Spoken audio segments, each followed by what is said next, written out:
This summer, Hennessy encourages you to shake things up and explore new possibilities. In partnership with some of their friends and family, Hennessy is putting their twist on some of your favorite cocktails, including the margarita, the berry mojito. These fresh cocktails will turn your next gathering into something more. Set things off with the Hennessy margarita, a squeeze of fresh lime juice and a bit of agave syrup, topped off with ice and a salted rim. Mix it, shake it, pour it, and enjoy Hennessy. Hennessy, made for more. Please enjoy Hennessy responsibly. 21 and over only. Subscribe to our YouTube, Club 520. We clowning on that mother. Just hit the button. God. Don't ask more questions. Subscribe. All right, we back. You know what it is. Club 520 Podcast Special Edition. Shout out to Hennessy for the love. We live in a world-famous Dre's, Las Vegas, Nevada. Special guest. We got a legend sitting to my left. We're going to introduce my man's last. But to my far left, we got my dog, Bishop B. Hen out the Pearlies. How you what, Nasty? Cool and Nasty. We live, P. Yes, sir. We live. Chill out, P. We live, baby. What's wrong with you, man? The ticket. I know you know what I'm saying? You a shoe aficionado. Have you ever seen the black forces with the white laces before? Nah, I ain't seen that one. I ain't seen that one just yet. I got you. 16? 15. 15? Yeah. I got you, bro. Okay. Say less. Yeah. You're Air Force One guy? For sure. Got Sure. Okay. Big Air Force One guy. Okay. That's what's up. And your style of play, this is very fitting, for sure. the demon in you, the barking in you, the dog in you, Air Force One, white laces. She wore those, bro. She was a Air Force One guy. Nah, she wore the ones that came up here. Yeah, that's for ankles and stuff. Yeah, but this the is hooping. still, you can come to Dre's or go to Rucker and these. Okay. You hear me? The Nah, you versatility. gonna do a robbery. I'm about to say, them look like some shit. I'm just, go ahead. I ain't going, go ahead. I see you finish the ready. show out, though. Yeah, I see you ready. I'm ready too, though. Got them, right, them referee joints on. That's all good. Go ahead. To my right, my dog, Young Nacho, Young Teague. How you what, man? Man, I'm chilling, bro. We in Dre's having a good time. We got a legend in the building, man. I'm geeked, bro. Man, legend to my left, man. The ticket, you know who this is, man. One of the best basketball players of all time, 15-time All-Star, more importantly, an All-Star in Dre's. Ticket, we appreciate you pulling up the 520, big dog. Thank y'all for having me, dog. It's an honor, man. Thank It's you. an honor, Thank you, man. It's an honor being here, man. I love y'all shit, man. We appreciate it, Appreciate man. that. We was talking about the feats, you know what I'm saying? For me, you know what I'm saying, I'm an OG Ticket fan. I know your rookie year, you came out in the Concourse, you know what I'm saying? Yeah. You started out getting to it, the patent leathers, but you done had so many Heat shoes. What's one of your favorite signature shoes you ever had? Well, to be honest, man, I had something to do. Every time you see my name on the shoe, I had some input in that. And I thought that changed a lot of the concept because if you with Nike or Adidas, they're coming there with a pre-concept already that they have in the line of so many other things. And, you know, I was taught early, man, there's something representing you. You want to be able to have your at least your take in what comes from you. So, Yeah. I think probably obviously when you first get your shoe and then being with Nike getting the shoe, right? So Garnett 1 was always a special place just because that's my first signature shoe. Sorry. And then to see it perform and then get to Garnett 3 and have it be like one of their best sellers and kids come, you know, running up on me with, you know, just showing their appreciation. I got to tag some of my neighborhood on it with OBF on the bottom. I was in Young State.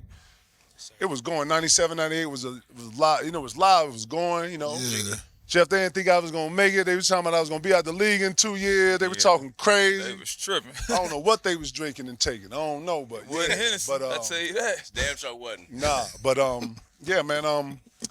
The Flight Posits was another shoe that I'm sticking out.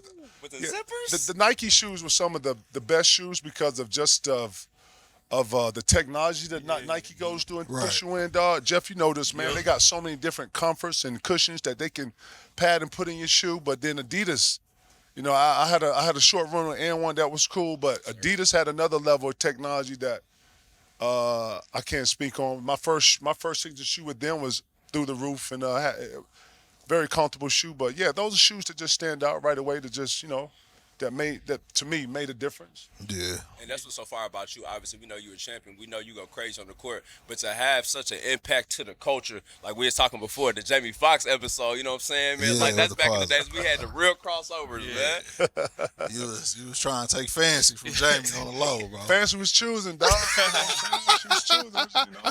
What did he say? He couldn't find a KG jersey, so he had to get the Wally. The Wally Z. Mississippi Stitzer. Yeah. Shout out to Jay Fox. For sure. That was a cool. fire cameo, bro. That was cool. That was cool. That was a cool joint. That was See, a real cool joint. You say, you know what I'm saying? Y'all had it. Before we even get to you guys talk about y'all interaction, man. I love that he confirmed this for it, but tell the people, man. Nah, when I first came here, I told y'all, yeah, nigga, I did growl at you. Yeah, you know what it was. Absolutely. We played him in the playoffs, and I dunked on Ray Allen in the preseason. Yeah. And I got a tech, and I was barking doing my thing. Word. And I had the game-winning shot, and I airballed it.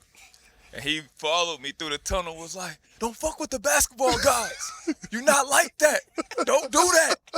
And we played him in the playoffs, and like I had a good game one. He would not say like who I was. He's like, "I don't know him. Who you talking about?" I said, damn. And so we punched it on came Ray, out, though. we played him in the guard. He came out, he slapped the floor, got on like all fours and started like growling. Boy, you scared the shit out of him. Boy, traumatized. I was like, this is my moment. I was like, I ain't gonna never forget this. Kobe had the hissing. Kobe hiss at you. Yeah. I was on my DMX shit. I wanted to growl. I wanted to see where niggas was at. You know what I'm saying? He talking about, I just want the KG to say my name. Pause. I was like, man, I just want him to acknowledge me, bro. I'm a fan. I just wanted to be like, yeah, Nah, T, cool. you wasn't showing fan. You was getting money out here. You was talking that shit. Young fella had confidence. Yeah. I had watched him in Wake Forest. I had followed you, and you got right to it right when you got in the league. You had a lot of confidence in yourself. And when you punched it on Ray, the reason why I was really upset was because anything to the basket, we was supposed to put a nigga on his ass. Yeah. So Ray went for the blocking. Young fella flushed it. It wasn't, it's basketball. So, yeah, I was just on some trying to smash his paws, destroy his confidence. You know what I'm saying? I was on some like, nah, well, it is. Or when he airballed it, you know how the league is, bro. You know what I'm saying? Let me throw this on his back, make sure he don't forget this. Then I was just stunting on him. Every time I see him, I wouldn't shake his hand. I'd get him like, you know what I mean? Yeah. But the whole time I'm watching how he react to it because it's pissing him off. Yeah. And the more he getting pissed off, he coming, spinning, and that's what I want. I wanted his best, and I wanted to make him angry, and I wanted to play against that. And then later on in his career, man, I walk, boom, what's up, boy? Gee, you good, boy? Yeah, I'm good, boom. And that's the respect of it that was earned. So, you know what I'm saying? That messed me up. My brother was like, nah, Ticket said you good, bro. He Right. fuck with you. I was like, what? Facts. I was like, nah. I took care of your little brother up there just for because of the sure. respect I have for you. Real shit. I appreciate that. It's hard, bro. Yeah, I Real shit. appreciate Tell that. Youngin I said what up. It's my dog. I got you. Real. For sure, man. Listen, man, you have so many fire moments in your illustrious career. But we all from Indianapolis, Indiana, and we talk about high school basketball. There's one player that we have a very high regard for. You have a famous clip for it. My man EJ, Eric Gordon. Dog, the clip of him missing that shot, and you said, hell no, trash ass nigga. It's one of my favorite clips of all time, man. I'm going to keep it 100, man. I'm a savant, and I know my shit. So when I get out here, I'm watching. I know players. I know what they can and can't do. So, E. Gordon went through a rough little patch when he was playing great with the Clippers. You know what I'm saying? I think when he got to New Orleans, he was having injuries and shit. So I was just rooting for him to get back.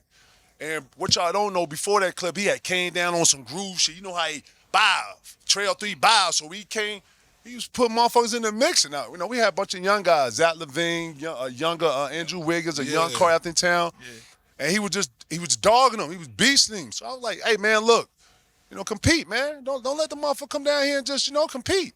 So when he came down, he did some shit.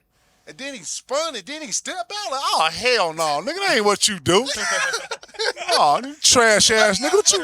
Hey, nigga. Hey, nigga. Hey, nigga, get back to what you, nigga. Like, you know what I'm saying? And it wasn't even, it was for him. But the move is what made me react. I was like, what? What ain't fucking you, though? Yeah, go back and look at the move, though. The move I'm talking about, he was trash. That was a trash move. So I was basically calling what I was saying. Yeah. Shout out to E. Gordon, man. You know what I'm saying? Real shit. I'm glad to see him still going. Yep. You know what I'm saying? Helping teams and shit. Yeah. Shout out to him. And man, listen, so many moments. I'm a fan because listen, I look at the Olympics, and every time I think about the Olympics, I think about the best dunk we've ever seen in our Vince lives. Carter. And then you been in that moment. How was it to witness that moment live? Listen, man, shit happened so fast. I thought he got an and one. And when I saw that they called an and one, I was like, oh shit, he cleared that motherfucker. Did he just clear that motherfucker? And he dunked it. And when he came down, if you see me, I really wanted to go full like nigga, but we had 1, 2, like, damn, okay, get back on deep. It was like kind of like that. But I had played with a guy in high school named Ronnie Fields. Just about to ask you seen about people that. hit the air, and I seen him do some of the most craziest shit. But then Vince Carter is the class of '95, and we not been to camps together, so I not seen him do some of the crazy shit. But yeah, bro, him jumping over a whole 7'6", 7'5" guy was like a whole nother. Like, I swear, time stopped, dog. If y'all look at all of us, Vin behind me, Gary, we all like in a frozen moment to where I thought that nigga froze. He froze for like 2 seconds. Yeah. But yeah, man, shout out to Vince Carter, man. That's probably one of the most electric moments I've ever been in. You know what I'm saying? And we couldn't really just get into it. We had to, okay, and then it was over. But yeah, that was one of the more crowning moments in Olympic history, bro. Speaking of Ronnie Fields, bro, I don't think he get enough credit. You feel me? Notoriety. How was it like playing with him, man? How did y'all even link up at Fergie? So I was coming from South Carolina, and my mother was moving me. I was in a very, very hectic and traumatic recruiting. I don't even want to debacle. Yeah. Like, colleges was coming, doing crazy shit. This is when I'm first interacting with money, big bags of bread. Like, yeah, it was just getting crazy. So, yeah, I had got in some trouble in high school, and my mom moved me. And the one coach I had at Nike, man, was Wolf Nelson. And he had coached Ronnie in high school up in Chicago. Yeah. So him and he stayed in contact, just like, hey, working on you know, because he would always take me off to the side. We'd spend like a whole hour just on working on stuff. So I fuck with his development, man. And you know how to go, Jeff, man, when you got a coach that's, you know, like Pouring is into you. Just dialed in with you. You know what Yeah. I'm saying? He up with you.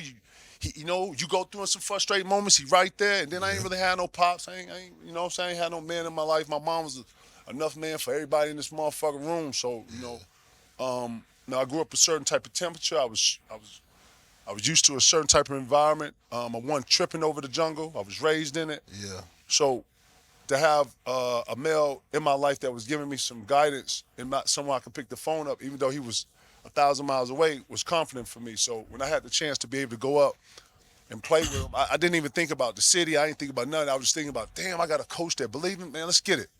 So, man, I got up there and we was rocking day one. And Sure, then man. that's when they hit you like, oh, shit, you in Chicago. These are the rules, and this is what you got to, you know what I'm saying? So Yeah. it wasn't even a basketball problem I had. It's more of just adjusting to the big city. Absolutely, man. And another wonderful moment in Olympic, you going crazy in the ones, running everybody up and down the court. Hey, man, listen, I told them, like, iconic moment, man. How was it? You was cleaning boys up. He was talking crazy too. Man, it is what it is, man. Nah, Jeff noticed, man, like during the times where we played, man, I'm not speaking on some of this younger stuff, but let's go back like 10, 15 years ago, man. It was a bullying league. Yep. And you had to be a demon to play in it. Yes, sir. And not just have confidence, but you had to be a demon. And I mean, Teague, know what I'm saying? And I don't want to elaborate on it, but you had to be like you had to have a different mindset. So we're in the Olympics working out, and one of the things J Kidd does to get back in shape is play full court one-on-ones. Yeah. And we had practice, and it was the one of them practices where it was touchy, it was edgy and shit. So guys wanted to compete. So about 6 or 7 of us just said, hey man, let's get some cardio in. Niggas didn't want to run the customary 17s. You know how that shit goes. You know, because back then you had time 17s, and then back then you had 2-a-days for the whole training camp. So if you had training camp 30 days, you had 2. You feel what I'm saying? So yeah, it was just different on how you got ready. Right. So we jumped in it, and man, you know how I go in one-on-ones, man. You know how I go. Shit, it got wicked. Yeah, man. You know, usually one-on-ones go like, you know, you go, I stop you, you stop me. But man, when you get in the row, and then I don't know the cameraman in the cut. Yeah. That's what didn't nobody know, bro. You know, the camera come out, everybody, the element of embarrassment goes to like, you know, 1 million, right? So it was already testy. You know, me and Reef was already testy. You know, couple people was in there testy. Ray and Gary was testy. Timmy, it was just testy, you know? Yeah. And I got the going. So yeah, fuck it. I'm king of the hill. Let's get it. So I was talking my shit. And then if somebody wanted to do something, then we could play another. So we played 3 games. But didn't nobody know the guy in the cut over there getting it all. There's 2 more games that they ain't show, and I'm glad they didn't. Did you win those? I won the second one. I won the first one, and then I won the last one. Okay. But the second, the 1, 2, 3, the second one and the third one so physical that we probably did. Me probably didn't want that one out, but it was all good. Shout out to the 2000 team, man. We did that, man. I want to talk about how you and Paul met, man, on that K-Swiss AAU team. K-Swiss. Well, Paul had you come all the way out there to Cali, man. How was that? Same shit. Shout out to Truth. So I'm from South Carolina. Jeff, you know what the South like, man. You not played in North Carolina, you know what I'm saying? Ain't really ain't nothing down there. So it was very little recruitment. A lot of football recruitment, but very little recruitment. Yeah. And very little sponsorship. So, South Carolina, you had to go to either Georgia to Atlanta or you had to go to Charlotte to go to one of the bigger camps. So I ended up going to a camp in Atlanta, and a guy down there, he was just like a sponsorship for anybody else, like Nike, Adidas. He had K-Swiss. And wasn't nobody really recruiting or none of that, but he was like, yo, you want to go to West Coast? You know what I'm saying? You ever play on the West Coast? Like, shit, this what I need. Yeah. He said, cool. He really wasn't nothing, but it's about the experience. You know what I'm saying? I'd never been to Cali that before. We pull up, man. We get right to Inglewood, come out the joint. We in Inglewood. I don't know where I'm at. Come up to some little raggedy gym. You know what I'm saying? You can tell it ain't a polished neighborhood. You know what I'm saying? Come in here, and I see 3 guys playing. I see this little tall-ass little fat kid, dog. Nigga had like the little Stephon Marbury curly kid on. I told P he had a whole S curl when I seen him. It was like Ice Cube, goddamn, this shit was shaking. I ain't had no I said, man, you had a whole curl when I saw you, nigga. You know what I'm saying? But man, Jeff, he was a little fat, you know what I'm saying? I was like, man, okay. And then I saw him go up and boom that motherfucker. I'm like, damn, that little fat motherfucker got some ups, man. Who is that? Yeah, that's Paul Pierce. I was like, word? And he looked like a younger version of what you see now. Okay. Probably saying way more wild and shit. Hey. You know what I'm saying? But me and Pete met at like 16. And before, I didn't know that in L.A., Toby Bailey, Ricky Price, a bunch of these older, J.R. Henderson, these are guys that were running L.A. at the time. You know what I'm saying? And he looked up to them. So I don't know none of this, and I don't know none of these guys. You know what I'm saying? But then you got the Collins twins, you got Jelani McCoy, you got Shea Cotton. All these West Coasters I ain't never heard of. You know what I'm saying? So I was eager to play, you know what I'm saying, see what a lot of these guys had to offer. And I didn't have that I not seen you play factor. So I'm coming in here like, I don't know who Jelani is. Yeah. Oh, Jelani, he block everybody's shot. So I was like, how big is Jelani? And it's like, well, he's 7 foot. He about 2 sides. And I was like, oh, no, he ain't. So I was on, I don't know who this is. So I go right into beast mode, like, I don't give a fuck about this nigga like, you know what I'm saying? Respectfully, yo. Yeah. But the LA niggas had me running through the casinos, hitting shit, and they jumping out of cabs and just doing LA shit. So we got in the game, bro. We all connected. Term, all the little, because Pete played with a bunch of hood guys that are from Inglewood that went to Inglewood High. J. Crow, the one you see him on True Flounce with, that was his point guard. Shout out to Damani, he's a rapper. He used to play. Yeah. So a couple of those guys are just, guys. And but they played hard. And, man, we ended up winning that little shit, man. We won that little Vegas shit. We weren't supposed to win nothing. That's how he was, though. He played with a bunch of all his friends. Yeah, Vegas. Same shit, word. Where you get your first, your look? Vegas? I went to ABCD camp. Oh, okay. Yeah, I went to ABCD camp. I had like one offer going there, ended up killing that and getting like 70 offers. Why Wake Forest, bro? I was a fan of Chris Paul. I grew up watching Chris, and I was like, damn, they let him do whatever up there. I want to do whatever, shit. Yeah, I did. Right. I was like, I need to follow them footsteps, and that's how it happened. Word, that's what's up. Yeah. I enjoyed your time up there, bro. I'm from ACC country, so I was a huge Tar Heel fan and all that other shit. But bro, used to get your money. I appreciate that. I was gonna ask you, what school was you gonna go to if you didn't go straight to the league? Michigan. Oh, you was okay. Michigan. I went to Michigan 2 years before. So 10th grade, I had a chance to go up and watch them play Michigan State, and I got to meet Webb. And I got to meet Jawan. I got to meet Jimmy, everybody, Jalen, everybody. And they were super cool. And not at the time to where you could take people around. They just took me and we kind of disappeared. And I took a liking to Webb's game, but then when I met Webb cuffed me like a little brother, man, and that stuck with me so much that when I watched him play, I saw myself. Mm-hmm. And then I just started piecing off the style. Obviously, I wasn't Webb's size or none of that, but the way he played through and you know how you is when you seeing your favorite player, right? Yeah. So, I wanted to follow in those footsteps. But UNC was great on development, and one of the things I wanted to really do was develop as a player. I didn't want you to look at a 1995 tape and then look 97 and I'm looking the same. So UNC was known for developing. Yeah. One thing I will say, they developed big men a certain way. And if you saw how my style was, I didn't want to be your traditional big where, I didn't have the body mass to go down here and, Kevin McHale would be showing me this moves where you had to have big shoulders to get it up.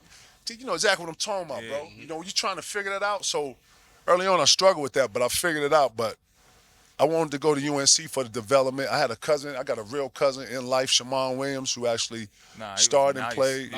Shaman's my older cousin. My real father in life is his uncle. His mother's my real aunt. Oh, okay. Yeah, Barely know my pops though, so that whole shit was kind of, you know what I mean? But when we saw each other, it was always love. If I see him today, it's always love. Same old, same old.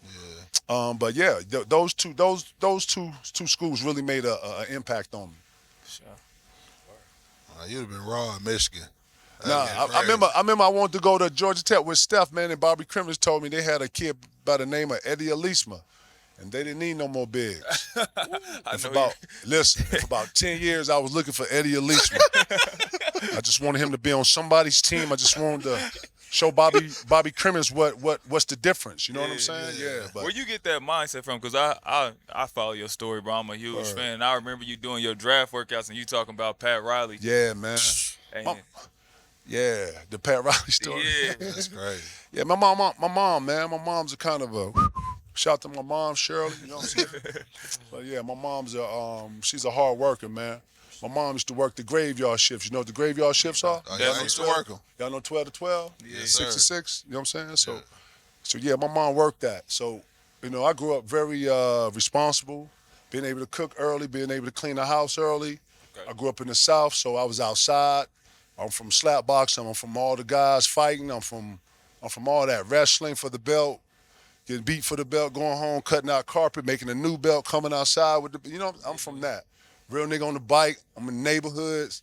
My neighborhood fighting your neighborhood. I'm from all that. You know what I'm saying? Yeah. So outside. Outside, and I'm from the blacktop. I'm out here. I'm gonna go to every park and see who out here, and try to kill it. And you start to get a rep. You know what I'm saying? That's big fella. That's them Malden, them the Malden boys. You know what I'm saying? Shit like this. But yeah, man. My mom gave me this kind of no nonsense kind of attitude that the go at shit and why not you? My mom used to play all those little riddles with me. She's like, Kevin, if you ever come into a room and look for the leader? Like, what are you talking about? Well, if you can't find a leader in the room, guess who's the leader? She used to say little shit like that. Yeah. And then, dog, I started taking shit personal. You know what I'm saying? Light-skinned niggas was in, dark-skinned, you know what I'm saying? So I'm super competitive. So a lot of times, dog, when I would take things personal, I would put it in the competitive form because I didn't want to be rowdy. We got our ass whooped in my house, so I got manners, open doors for women, I wash dishes, I know how to clean the whole house up, you know what I'm saying? Yeah. So putting all those into play, couldn't get in trouble in school or you got killed, you know what I'm saying? So I had to learn to control those emotions and then channel them towards something. So when basketball started coming into my life, I started really putting a lot of time in it. And then I found this untapped energy, if you will, that when it came to competitiveness, when I heard Seabiscuit had a complex that the rider, he would kind of easing back to let the other horse go back, and when the horse got in front of him, the horse, Seabiscuit, would go ape shit and just smoke the horse. When I heard that analogy, I connected with that. Like, to play somebody better than you actually gets you to play better, and it makes you a more attentive, more locked in. Yeah. You ever hear about when you take a sense, the other sense gets heightened? Yep. I swear, when I would play people that were bigger than me or better than me or I consider better than me, it activated that. And then I got into the league, and the league was a bully league. And yeah, man, coming from Chicago, everybody pulling up on you, wanting to hoop in the crate, in the alley, in this gym, and on this whatever. So you instill that in it and put me in the league, and then say that I can't do something. So I was like, man, I'm finna prove all y'all wrong, y'all. I'm finna, you know what I'm saying? I told everybody at the draft when Sheed and Stack was cracking jokes on me, man, in front of about like 50 niggas. They like, nigga, you should take your ass to college, man. I was like, nigga, I'm finna be better than all y'all niggas. Damn. Nah, them niggas bust out laughing. I'm the only one not laughing. Nah, Me for and sure. Scottie Thurman. I don't know if you know this kid from Arkansas used to shoot the long ball. He was like, hey, they fucking with you because they know young fella. He was country, man. They know young fella. Like, yeah. But yeah, I've always been super competitive in my mindset, man. It's got to be, I always say in one-on-ones, it's me or you. It's got to be you. It can't be me. You know what I'm saying? Yeah, I heard you did that to Scottie Pippen too. Yeah, we got into a little. I was young, though. I was young and wild, though. When I got to Chicago, I moved in a certain area off the west side called K-Town. Yes, sir. Yeah, K-Town got all these different streets in these different areas. And, yeah, they rep different places. You know what I'm saying? GD's over here, Vice Lord's over here, Cobra's over here. And you got to know how to, Latin King's over here. You got to know how to go through that, right?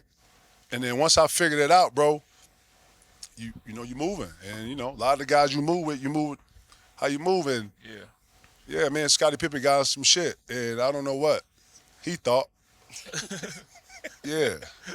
But, yeah, I quickly, you know, got him to understand where he was. But that wasn't a good moment for me because I felt like, you know, when you come into an NBA setting, you don't want to be rowdy. Grover let us come in there and hoop. Yeah. As soon as we got into that, Grover tried to kick us out. Guys didn't want to get kicked out, turned into a whole nother thing. I knew the guy, Carl Harris, was in there. Carl Harris wasn't in there, who's a street guy from the South Side. If Carl Harris wasn't in there, it would have been all bad. But I'm glad he was in there. And then what's even more crazy to that, Jeff, Isaiah Thomas in the corner watching all this. And that's where I got the jewels from. And I seen Zeke. Zeke pulled me to the side because I ain't know Zeke was from the west side like he was. You know what I'm saying? And he's super, you know what I'm saying? Zeke's super plugged into the west side. So to sit there and talk to him, I talked to him about 3 hours. And after that 3 hours, I knew exactly what I was doing. Yeah. Straight up. That's fire. You got a story like that with J.R. Ryder, too, right? When y'all played the Bulls and he was talking shit to Jordan. Man, Joe. J.R. had to tell you, hey, K, chill out, bro. You finna turn him up. Man, Jeff, you know this, man. When you play a guy, dog, or you play somebody that you look up to, man, you not watched enough film to know that this guy's better than you, but you still have confidence in yourself. It was kind of Right. like that. Mike them was just bullying niggas, man. Pressing up, 94 feet, zigzagging. And then they hand checking, the refs ain't calling it. So on a young guy like T, he'll grab T, hip. Jeff really got to know how to handle it because you really dealing with force and brute. Right. And if the ref ain't calling it, bro, you got to deal with it yourself. That's how I felt about y'all though. I When we mean, played the that's Sixers. crazy. That's crazy. That's crazy you say that because that's what the Bulls was doing to us. Yeah. So we learned that and then started to implement on the young guys. yeah. Real shit. But Nah, yeah, that's that was the same way. But just like how you learn, that makes you better. Yeah. That kind of headache that you got to deal with, you like, holy shit. The first time it happened, you in big eyes, right? Second time, you like, oh shit. Third time, nah, you ain't tripping. You know what I'm saying? So Nah, it's, for you know, sure. you adjust. But yeah, me and JR was in there. And Mike then was just on some bully shit. And I was having a decent ass game. I had just seen my friend. He had just got into a car accident. I didn't really get much sleep. We was on the back-to-back. When I landed, I went straight to the hospital. I sat in there all night with him. And man, it was just hard to see Fields in there with the halo on his neck. Yeah. And I was like, damn. And then I was really affected. When I came back to the hotel, I had to go right to the Arena. to the arena and shit, you know, first bus and all that shit. So I was over there super early, so I was super inspired. But I was running off fumes. I didn't have no sleep that night. Had the whole west side on the whole left side of that motherfucker. So I felt, yeah, I was in there. I had a great night. But yeah, just man, as soon as I started feeling good, Man, I fucked that up, man. I fucked that up. There's a lot of shit I didn't fuck up. I fucked that up. Because we had a chance to win that game. Yeah. And I woke the beast up, dog. And I didn't think that shit was real till you see it. Like, oh, shit, really? Yeah. Really? Really? Really? Skid, skid. Said he went crazy. Man, he went, look, no bullshit. Came down simple. 2 dribble pull up. 3. Foul. And 1. Shot 2 free throw. Kick. Like, it was, I looked up, the nigga had like 40 in like 12 minutes. I was like, damn. We sitting on the bench. Was like, damn, we down 19. Damn, my bad. Then I looked, you know how you look at everybody? And everybody looking at you like. Told that nigga to shut up. That's how Joe did me. Yeah. And that's how JR was like my dog to, it's okay. We're going to get through it. Yeah. We at the end of the bench. He was taking shoes off. I was like, my fault, man. It's all good, man. Shut your ass up. Man, for real, man. I see. Yeah. And I never said shit to Jordan after that, dog. Real shit. I ain't say nothing. I remember What's up? that story. What's up, Black Cat? You good? You good? Okay, cool, ball head. And keep it moving. Straight up. Hey, you know what's funny? Jeff always spoke very, very, very highly of that Celtics backcourt defense. And you just talking about Avery Bradley recently about how, he had to go down to the G League to wake up. I love the fact that we giving people honor like that because, like, I feel like guys like Drew Holiday now that they getting their praise that they deserve. You talk about the real defenders, like you said, it would be a nightmare matchup for you with Doe, and then you talk about AB. It was just interesting to hear you say that in his high praise for him. Nah, man, them two, they had Ticket that got up on screens, and then they had Perk. He didn't get all the way up, but he was physical. Yep. And then you had them two dudes, bro. They are 94 feet you, and then Avery Bradley took everything personal. Like, I remember one game we played them. It was my second year. Rondo was out, and he started at point guard. I think it was his first start. Yep. And I kind of embarrassed him a little bit. I went by and dunked on him, stole the ball from him a bunch of times. And the next time he played me, he was like, yeah, what's up? And I was like, what? I was like, he's sad. You know what I mean? I was like, I already killed him. He's sad. Bro, he was guarding me full court. I'm turning. Like, I had to pass to Kurt Heinrich. Like, bring it up, Kurt. I ain't messing with him. Real shit. Nah, for real. He was serious. Avery Bradley's feet was probably similar to like Usher's or Michael Jackson's. Like, he had the quickest feet.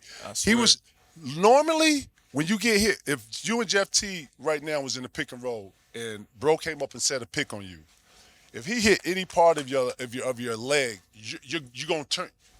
You're just gonna turn sideways. Yeah. It's just what it is. Avery Bradley was the only guy that I knew that got his shoulder right over yours, got his feet over there. He would like damn near chili sauce. Am I lying? Bro, he got highlights on YouTube doing that. Listen, bro. Swear. He poking, and when the guard bringing it up, the motherfucker bringing it up, he ain't really thinking about the poking all that because you calling the play, you trying to see. Yeah. Or that motherfucker's in your cavity. You gotta either chicken wing him or, man, imagine. So when I heard you say that, when I saw that clip, I was like, yeah, that's right on to what they was on. They was on harassment and really trying to break the point guard down. Like, man, run him in the ground. So they got to bring the backup, and then we're gonna run him in the ground. And that was our whole plan was to outwork you as a team. Nah, that was a fact, Position. I was dribbling the ball, playing one-on-one him. It's a timeout. TD Garden gets so loud. Yeah. Right. Y'all stop. He's still right there in your face. He calling a timeout. I'm still trying to beat him. Looking right crazy. They don't hear the whistle, though. Them two, just them two. Like, yo. Walking to the bench, I'm like, They playing ones. LD that came out there, Real get shit. your ass over here. I'm like, oh, shit. Crazy. I was like, yeah, I can't keep fucking with him. I ain't saying nothing else to him. Nah, he was serious. Who you like in the league as guards right now? Man. You got a favorite? You got favorite guards you like? My favorite point guard probably is Jalen Brunson right now. JB. Big body, I cold. see him come up when he's a little kid, bro. His development, bro. Yeah, and to see him get to who he was, like being at Villanova, I never thought he would be this player. And then to see where he is now, knowing his dad, it's like, damn. Shout out to Rick. When I saw a couple times in Dallas, when he would take over games and then kind of come off it, because he wouldn't go full throttle, but you saw the glimpses. Yeah. Because for a long time they was trying to get rid of the mid range. Remember the sure, mid range and just diagnostics, at least in data, that's not a good one. If you're gonna shoot make it a, and then I think Houston fucked that whole thing up when they came. Dan Morey came in there and tried to really run. So I say that to set up that I felt like, man, you start to see it with the mid-range, and then he just accepted that. I'm just going to go mid-range. I don't want to, if I got to stand still 3, cool. And then to put all that together, bro, the most I don't want to say disrespected, but it's probably the most underrated thing in our league. Development. Nah, for sure. Yeah. See, man, don't nobody develop the young boys no more, man. And if so, you got one trainer training a tall guy, training a center, a forward, and a guard the same fucking way, bro. That's because they eliminated all the old heads. Bro, the Like- moves look the same, bro. When Like you- right now, Yeah. I already know a young boy gonna give me an in and out, and he gonna cross. And if he cross, he probably gonna step back left because you're already over here. Yeah. If he ain't doing that, he doing the heads and all this. It's like I'm watching the move patterns be so similar that I don't see nothing coming out of that. I don't see nothing. So then I jumped in and I was like, oh, okay, I'm gonna go see who Check invited me to come see him work out one day. I went to go see Check work out. I see his whole workout, what he was working out on, Tatum was working on. Kawhi was working on.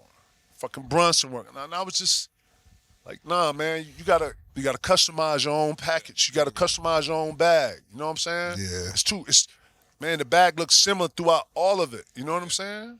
And that's real. Like you said, you could look at people with that game. It's like, oh, I know who he trained with in the offseason. I hate to say that, even though I don't know the trainer, Yeah. I'll see it look similar. You know what I'm saying? That's all I'm saying. And then that will bring you back to, oh, yeah, they do got the same, oh, yeah, they do that type of thing. So You talk about the mid-range. You talk about the guards in the league. You talk about SGA going crazy with the midi. And then you got to talk about, looks, man, the house you built, the young guy in there reviving it, AE. Man, he nasty. How was that, man, for you to be the best player in Timberwolves history, to see the resurgence with young AE with a similar mindset, with a work ethic? Like, how was that to, like, enjoy? I love Ant's goal, man. I like his yesteryear demeanor, man. You know, I thought I don't mind all the being cool, because you know what, like you said, you know Gordon. You got guys from downtown that you fought with, right? Y'all see each other's cool, right? But it ain't cool to the point where Gordon gonna let you score in him. Nah. Or you gonna let. That's what I'm saying. The shit started to look buddy at one point. That's why it just didn't look like it was competitive or what I was used to seeing. So you know what? I had to get off that. This is a new generation, and this is what the game looks like now. So I started to go in that direction. But man, I gotta say, bro, like, yeah, I enjoy competitiveness. I enjoy when guys are, you know, Chirping. yeah, and I think that's a big part of it. Gamingship is another big part of it, you know. I have never pulled up to a park and never seen anybody. You pull up to the park in those too. You know what I'm saying? Right, straight up. You I'll bust kickboxing your now. ass in these. You So won't. fuck y'all Bust your ass in what? I'll bust Fuck your you, ass in man. these forces. Hey, he the first stretch. I was trying. I'm the first stretch forward. I don't give a fuck. care what you did at Okay, Farragut. I got you, You coming in the post. my nigga. Slow down. Right, I can't even. Like, right. He grabbed the pillow. I'm having a. I I'm zapped glad you. I didn't have no drink. I'm having a grab my, like, ooh, bust your ass, nigga, what? KD about I'm to start talking- crying. Man, we got a rim and Dre's? We got a rim and Dre's? Where the real man? Dre's is crazy. Hey, they got a rim in here, dog. We go right to, you know what I'm saying? Right. Slow down, dog. Fuck about nothing. I don't know you, my respect, nigga. Lord. I don't know you. They know you. They know you, nigga. I'm going to get to know you, right? Fuck out of here. Bust your ass, nigga. Right. Change my whole. You, What was got the on, question you asked, dog? you got on the shoes. Bro, I'll bust your ass in these right here, Never. boy. Not at the These slip specials right slide. here. The whole special. The whole specials right here. You hear me? You still hoop? I'm gonna tell you what I do, dog. I don't hoop, but I work out Monday through Friday. And just for if I got a little motherfucker mouthing off, I can go up here. I can, you know what I'm saying? I keep the dust off just enough. But I'll be honest. I want to ask you this to see if you having the same issue, bro. I don't really go and hoop and turn it up, because I already know that's gonna send me right. Yeah. I don't have no place to put the hope, man. Yeah. Nah, that's how I am. Like how do you turn off, T? How you Nah. turned it off? Yeah, I turned it off. I own a gym back in Indy, and we got a men's league, but I never play serious. Like You got I to be just playing, kinda- fucking yeah, around. I just be trying to stay in shape. They be testing it. And then like I played in the Big Three the other day, and that moment happened. A dude scored on me. I was just chilling. He scored on me a couple times. He's having a good day. And all of a sudden, it flipped. I'm throwing the ball at him. I'm going, Yeah. and I was like, yeah, this ain't even me. I'm a podcaster now. Like, what am I doing? Yeah. I got to relax. No, nigga, you a demon. Remember how you got the podcast? You know what I'm saying? For sure. And embrace that, bro. Real shit. I was Real like- shit. They be trying him at the gym. Hey, listen. That's why you go in there. You supposed to bust that whoever the fuck that is, you bust his ass and kill his confidence right there. See, when we play, I won't ever have this problem out this motherfucker. And when I see him, he gonna come with, oh man, take it. Or it's gonna be It's gonna be super there hate. regardless. Okay, cool. But it's different after you play a nigga. And then you go in the mirror and look at yourself like, damn, I couldn't get a bucket on that motherfucker. And then you gonna look at them shoes and like, man, I don't want these shoes. You're gonna start, and that's what I was going for. I'm here to destroy your inner Facts. confidence, nigga. Yeah. But you ever say no shit like that to no real nigga? Word up. See how you looking at? Now you doubting what you said. See, Ooh, you got I'm doubt ready. in you. You got doubt in you. I'm ready. You don't look ready. I'm ready. Your voice 'Cause ain't you ready. ain't got no socks on. That ain't the ready, right? I'm gonna kill What you that with mean? I'm gonna kill you with them What Pumas that mean? on. What that mean? You got a referee shoes on. Get the court up. Set the court up. What we doing, Hennessy, set the court up, Hennessy. Oh, we got one-on-one. Right. That's the real Let's do arena. a shot before we got them play too, nigga. Oh, that's I said before we play. I'm ready right now. I'm ready right now too, nigga. You ain't said nothing. Before we get out of here, man, I want to talk about one of the best point guards that does not get enough credit, and I think in this era he would have got as much love as he should deserve. Stephon Marbury, man. I feel like if he was in this era, dog, we would give him way more praise. Like, he's one of the ones from he always has been. But I feel like in this league now, the way they let the guards go crazy as they do, man, he would go so crazy right now. Y'all had one of the best 1-2 tackles we ever seen, man. Yeah, playing with Steph was dope, man. Steph was a real friend too. Yeah, real one. Yeah. I was friends with his brothers. Shout out to Don, Eric, Zach, all those guys. Sebastian, Fox, 530, all those guys. I used to be in Coney Island early at 17, 18, yeah. So when we got together in Minnesota, it felt like this is what we wanted to do. Yeah, man. And it made the game easy. You're not playing with a guy that you fuck with, you know what I'm saying? Yeah, for sure. He know your speed. And then Steph, one of them, he was an IQ guy. I had really good hands, and he used to always be like, Kev, you better have your hands ready. You know what I'm saying? Just knowing that he was unorthodox with his passes and his timing. Mm-hmm. But bro trained differently. You know what I'm saying? He saw the world and the game differently. And when he played, I thought he did a great job of showcasing that. Yeah. Steph had pieces from all the guards that we love, the Ross Stricklands, the Kenny Andersons, the Pearl Washingtons, right? He had all those pieces when you look at all guard play, right? But then think about T, intelligence. Yeah. A lot of people don't tap into intelligence. A lot of people don't understand timing, what plays to call, what his whole variety of who he playing with, and what's the spreadsheet for them. Like, you could probably tap into this a little bit, but when you go through a guard play and you analyze what it takes to be a polished guard, and not just polished on the blacktop, but I'm talking about a polished guard in the league and lead a team, Steph was one of those, you know what I'm saying? He looked up to AI. Him and AI had a bunch of, back and forth. I think Steve Francis jumped in there later on, so I used to love to watch that. But Steph grew to want his own. I think once we got to Minnesota, I think that, within himself, if you know anything about Steph, has a real big personality. Yeah. Super New York, super CI. He Coney Island, Brooklyn till he die. So when he came up and was on some I'm finna go back there. I'm finna go back home. I'm finna go back home and try to do it. Run it up. I was mad because I was being selfish and wanting, us to go and rock and see what we can be. Yeah. But then when I thought about it, I was like, I can't even be mad because you only get one chance at this shit. And for you to be able to go to a franchise and you be the head of it and you run it and get to have say and put the pieces in there that you want, bro, I can't even be mad at you. And then he was talking like he had some vision and where he wanted to go, and we ended up sending him to Jersey, which was, not New York, but it was Jersey. Yeah. And for him to go back there, he looked happier. He was around his family, and he was in his setting. And then I kind of came off it like, okay, he doing him. And then I didn't take it so personal. You know what I'm saying? It was just when he was on some like, I want to be in Minnesota. Like, nah, nigga, you want to go do your own shit, which I can respect. Yes, sir. And, shout out to Steph, man. Sure. It was a good time when it was good.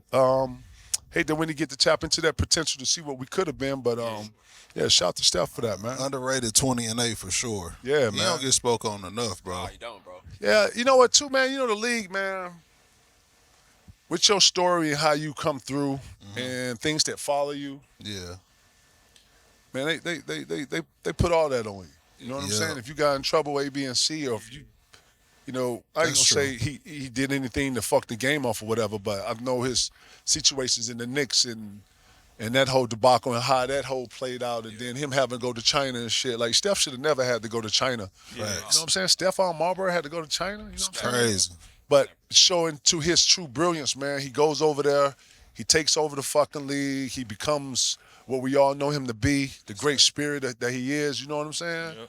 And he went over there and made the China League popular to where players go over there and play now. Yeah. I don't know if they're going to go play after seeing the young boys sleeping in the fucking lobby. that Did y'all see that? crazy. Was that crazy? That's crazy. Listen, we talk about the NBA and these different leagues.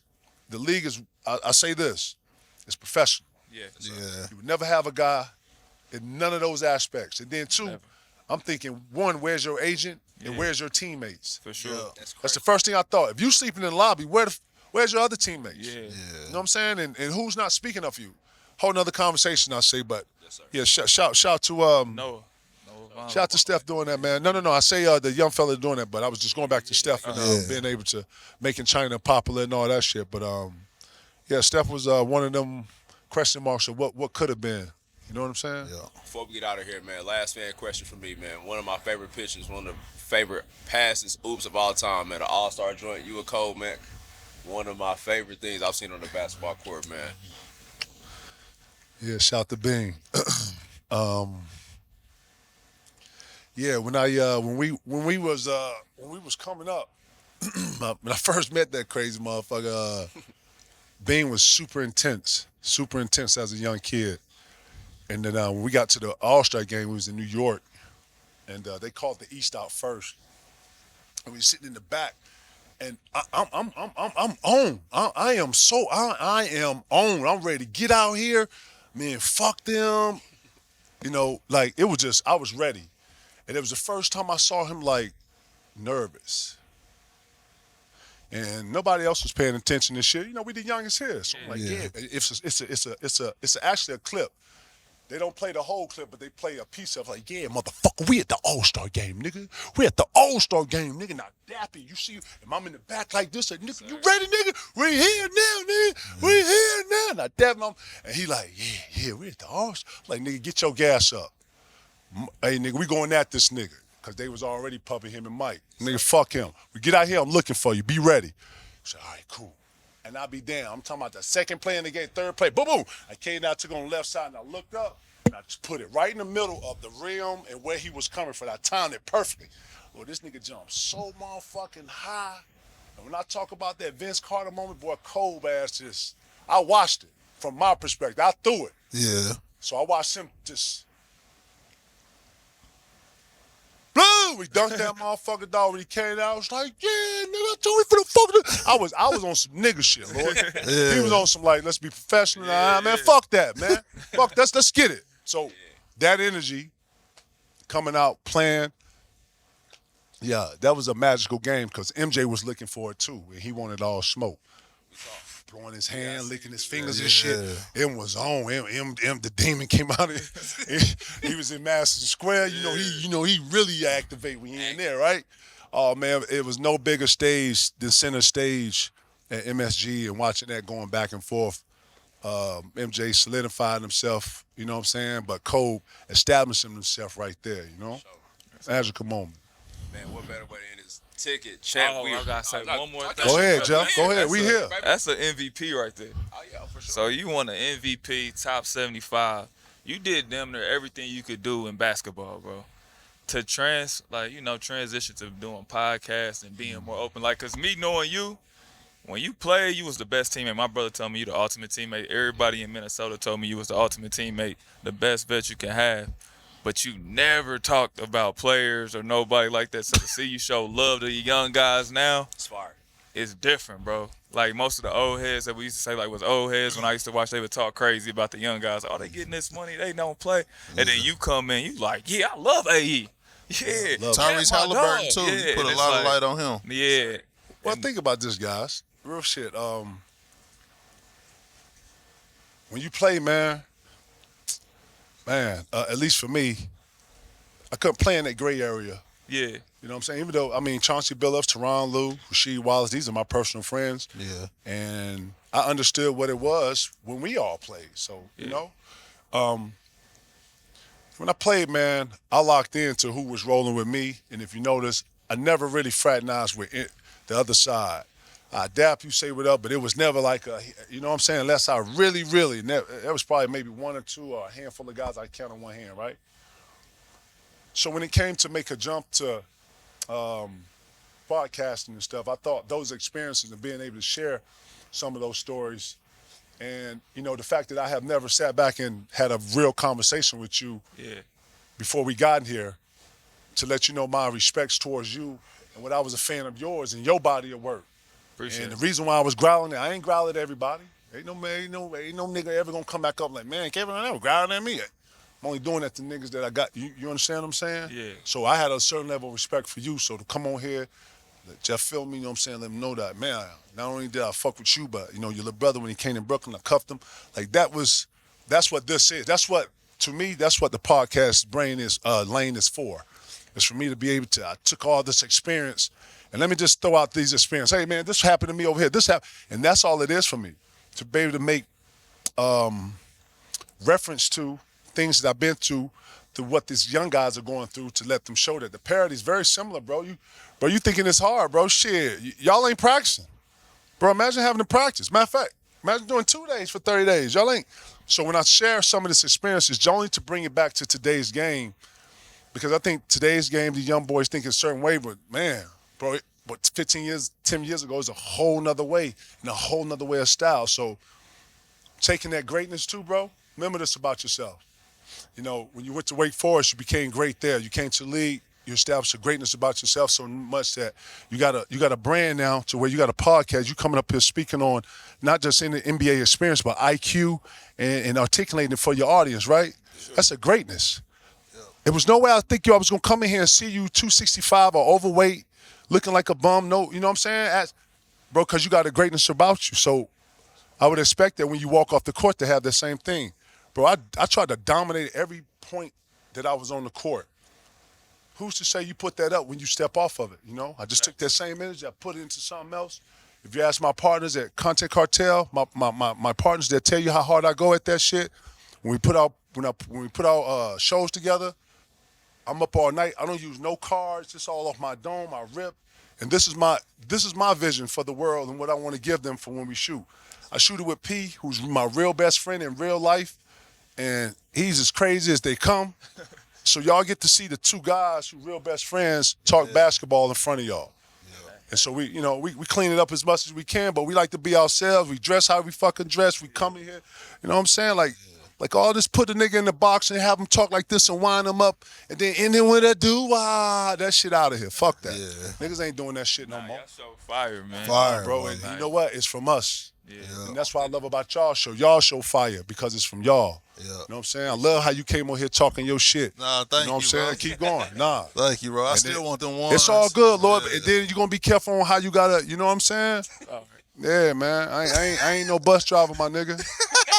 Nah, real shit. I wore I on some real shit for real. I wore 21 because of you. Oh, that's real shit, bro. That's respect. That's respect. That's respect. That's before you even probably start watching our pod, when we first start talking, and they used to joan on me for being like the first 5'10" power forward. He was my favorite power forward, bro. So and you said you was the first face, or what you say? First face up 4, bro. At 5'10", bro. I like that. I called it the praying mantis. Yeah, and I was built like this.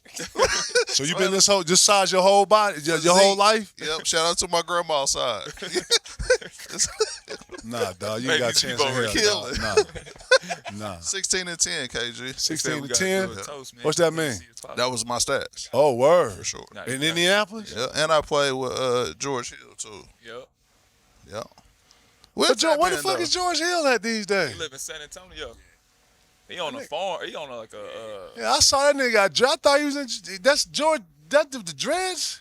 George Hill. Light-skinned George Hill. Yeah, my bad. He ain't got no George Hill, Arizona. No. Shout out to Jay. Shout out to George. No, George Hill. Yeah, he a bad motherfucker. George Hill, bad motherfucker too, boy. Yeah. Talk shit. Yeah, little light-skinned ass nigga. Yeah. Y'all fuck with G, though. He good people, man. We appreciate you for coming on, though, man. This is for real.